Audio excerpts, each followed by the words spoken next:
اللهم صل وسلم وبارك على سيدنا محمد وعلى اله واصحابه وسلم. ازيكم حبايبي؟ عاملين ايه؟ يا رب تكونوا بخير. تعالوا بقى نعمل حبة محشي زي العسل. النهارده بقى ايه، انا جبت كرنبايه كده. انا جبت كرنبتين، يعني هم عشان مش كبار قوي. فهنا جبت وراك بقى، غسلتها كويس ونقعتها ايه في محلول النقع. عملت عندي سفندي، فمسكت سفندية كده ايه، عصرتها وليمونه وحبه ملح وحبه سكر وسبتها منقوعه. وهنا معايا رز غسلته ونقعته، وشبت وبقدونس وكزبره الخضره وحزمه نعناع وطماطم وفلفل وتوم وبصل. طبعا لزوم بقى الايه الاكله بتاعتنا الحلوه دي. ودي الكرنب بقى ايه، هنقوره بقى ايه كده. انا بقى امسكها كده ايه، من قلبها كده امسكها ايه، اورها داير ما يدور كده. اتك ايه بايدي على الراس من فوق كده، والف ايدي بالسكينه تقور معايا وتبقى زي الفل كده. ليه كده؟ بتبقى سهله وتسلك معاكم بسهوله، ما تتكسرش منكم. اهو بفضي بقى القلب بتاعها ده كله، انا كده كده مش محتاجاه. اهو. وخلي بالكم اللي بيطلع، القلب اللي بيطلع ده بنملحه عادي. اهو. انا بقى عورتهم الاتنين كده اهو، حاطه حله ميه بقى على النار بتغلي. وحطيت برضو حله ميه اهو، هنسمي الله بقى، بسم الله الرحمن الرحيم.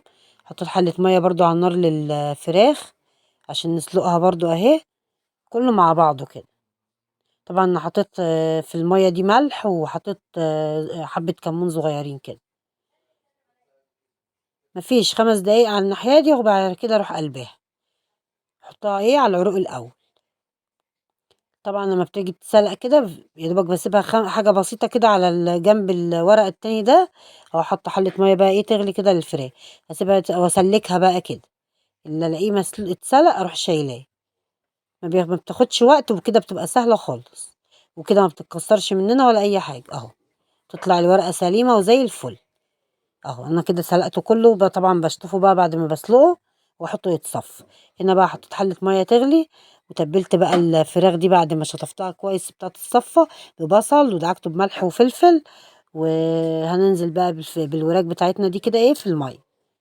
ميه بتغلي بقى، تكون بتغلي كده ايه كويس عشان يعني بتبقى سريعه وتشتغل معانا على طول، تغلي على طول. هنزل بقى بقرن فلفل وليمونه ورقه لورا فصين توم. يعني التوابل اللي بتحبوها حطوها. طبعا انا حاطه البصل على الفراخ، فمش هحط بصل تاني. وصلوا بقى على الرسول عليه افضل الصلاه والسلام. نص الليمونه دي بتخلي، يعني لما نحط نص ليمونه، او دي ليمونه عشان ليمونه صغيره، فانا هحط ليمونه كامله. بتخليش اي ريحه زفاره. هو طبعا احنا غاسلين الفراخ كويس، مش هيبقى ان شاء الله في ريحه زفاره، بس برضو يعني بتدي طعم حلو للفراخ. هنا بقى حطيت حبه زيت كده حلوين.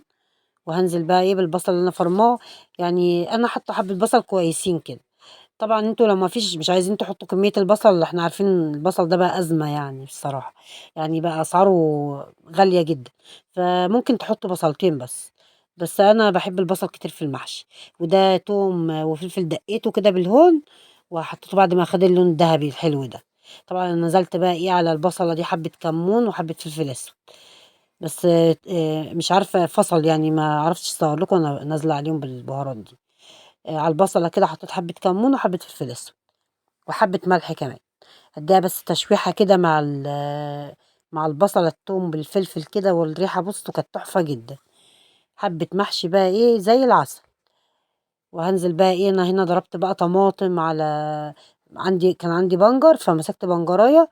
فضربتها مع الطماطم عشان تحمر لي الطماطم كده وتخلي لون المحشي حلو. ومنها قيمة غذائية طبعا. البنجر بيبقى جميل للأنيميا والكلام ده. اهو اتسبكت بقى. وادي الفراخ بقى حبة شوربة بصوا زي العسل. اه هننزل بقى ايه بحبة سكر. وطبعا هظبط من حاطه لها ملح كمان. حاطه وانا بدق التوم وحاطه على البصله. فطبعا مش هكتر بقى الملح. انا كده حطيت حبة سكر وحبة ملح، وهنشوف بقى لو احتاجنا ملح تاني نحط. وهحط بس زودت حبة فلفل اسود كده. هو بيبقى حلو الفلفل الاسود في المحشي لما يبقى زي السنة يعني كده.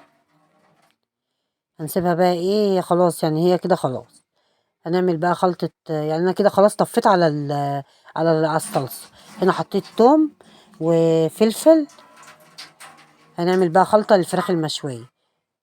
توم وفلفل، وحطيت ليمونة بقشرها. وهنزل برضو ايه بنص بصلاية كده. يعني انا بقشر البصل اللي انا هستخدمه كله، وبعد كده بقى اقسم بقى ايه انا عايزه ايه لايه وكده يعني. انا سبت بقى الطماطمتين دول كده، حطيت معلقه سكر، ولو عندكم عسل اسود حطوا عسل بدل السكر، بيبقى تحفه جدا في الفراخ المشويه. وهنا حطيت ملح وفلفل اسود، ومش هعملها باي حاجه تانية. هنضرب بقى دول دلوقتي كده، هنركنهم وبعدين نضربهم انا، وهقطع بقى البصلايه والطماطمتين دول. هقطعهم اي تقطيعه بقى، طرنشات، جوليان، اي تقطيعه تعجبكم اعملوها. بيبقى الخلطه دي تعمل تحت الفراخ بتبقى حلوه جدا. هنركنها بقى دلوقتي كده ايه، وننزل بسم الله بقى كده بالرز.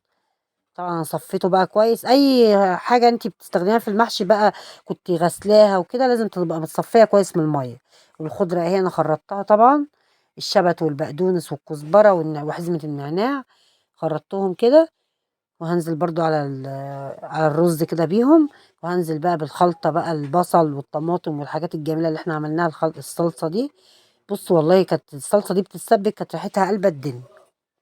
اهم حاجه ان انتوا بس تدي اللون، البصله لون ذهبي حلو كده، هتخلي لك المحشي طعمه زي العسل. دول حبه ملح انا حطيتهم، وحبه فلفل اسود كمان كده زياده، عشان عايزينه يبقى يعني مظبوط كده. طبعا انتوا بقى لو عايزين قرن فلفل حامي كده حطوا. انا ما حطيتش الصراحه، كان فلفل بارد اللي حطيته، عشان انا جوزي ما بيحبش الحامي قوي يعني. فايه لو بتحبوا المشطشط بقى حطوا قرن في حامي كده، يخليه لكم ايه زي العسل. بصوا والله كانت ريحته قلبة الدنيا وهو بيتعمل، كان تحفه جدا. حبه خلطه بقى ايه زي العسل.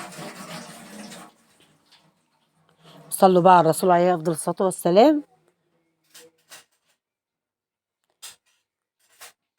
اهي دي بقى الفراخ خلاص، انا طبعا تبلت بقى يعني لفيت بقى الخلطه كده، يعني ظبطتها قلبتها كويس وركنتها. نعمل بس الخلطه ايه بتاعت الفراخ المشويه دي، ونتبلها كده عشان ايه نركنها شويه على ما نحشي بقى المحشي بتاعنا. انا هنا زودت بس حبه ملح وحبه فلفل. انا بقى ايه مش هحط اي توابل تانية، انتوا طبعا لو عايزين تحطوا حطوا، بس انا كل مره بحب ان انا اغير لهم في الطعم. يعني ما يبقاش كل مره نفس الطعم نفس الطعم، لا يبقى كل مره بطريقه مختلفه كده. ما هو انت لما بتشيلي تابل وتحطي تابل كده بتغيري في الطعم على فكره. يعني كل مره تحسي ان الطعم مختلف كده. وعلى فكره والله كان طعمها تحفه جدا.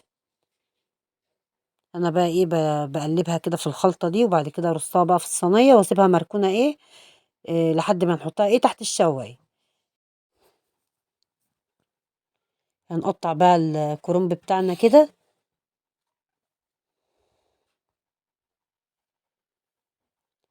هقطعه بقى ايه، انت طبعا لو انتوا عايزين تقطعوه وترصوه في الاول خالص، يعني ترصوه تقطعوه كله وترصوه عادي. بس انا ايه بقطع كده اول باول وبشتغل على طول. انا طبعا معايا يحيى عنده 4 شهور، فايه مغلبني والله مجنني. فايه بنجز كده، ايه بحاول ان انا انجز عشان حرام ما اسيبوش يعيط يعني. اهو انا ايه يعني انتوا عايزين مثلا تقطعوه كده بنفس الطريقه كده وترصوه على بعضه كده. وانا لما بيكون عندي وقت بعمل كده، بس يعني انا بقى ايه بقطعه كده اول باول وبنجز عشان ايه يحيى ما اسيبوش حرام يعيط يعني. اهو بقى ايه هحشي بقى، هلف كده ايه المحشي بتاعي. بحط الحبه والفه، هو سهل، بس هو ايه ايدك لما تاخد عليه خلاص بيبقى سهل جدا. طبعا احنا بنتكلم بقى البنوتات الصغيرين، ايه بنوتاتنا دول. انما طبعا الستات الكبار زي العسل وبيعملوا كل حاجه زي الفل. هلفه بقى ايه كله كده نفس الطريقه كده. احط الحبه كده ايه والف. سهل وما بياخدش اي وقت، وبيبقى طعمه تحفه جدا والله. بصوا كانت ريحته وهو ايه يعني ريحته كانت قلبة الدنيا وهو بيستوي. والصلصه كمان وهي كانت على النار كانت تحفه جدا، ريحتها برضو كانت قلبة الدنيا. صلوا بقى على الرسول عليه افضل الصلاه والسلام. بصوا بقى انا ايه هكمل بقى لف المحشي لوحدي. اهو خلاص بقى بصوا حبه شوربه زي العسل. هناخد بقى ايه الدسم بتاع الشوربه كده ايه ونسقي المحشي بتاعنا. هو المحشي بيبقى عايز شوربه حلوه كده. طبعا هزود الشوربه واولع عليه. طبعا هي بصوا الرصه اللي فوق دي مش متغطيه، يا دوبك ايه واصلها من تحت. هحط الطبق ده عشان ايه يبقى مظبوط، ويغلي بقى ايه واوطي عليه. ودي حله كمان انا عملتها. يغلي ووطي عليه خالص، سيبه يتشرب على راحته، لما يشرب ميته وطي عليه يتشرب بصوا زي الفل. بصوا يتبدر بالحبايه تحفه جدا. وادي الفراخ المشويه اللي احنا عملناها زي العسل، وطبق مخلل بقى اللي احنا عاملينه مع بعض. وده كان بقى غدانا النهارده. متنسوناش بالاشتراك اللي مش مشترك. لو عجبكم الفيديو واللايك بتاعكم جميل، وكومنت حلو منكم. واشوفكم في فيديو جديد ان شاء الله. مع السلامه.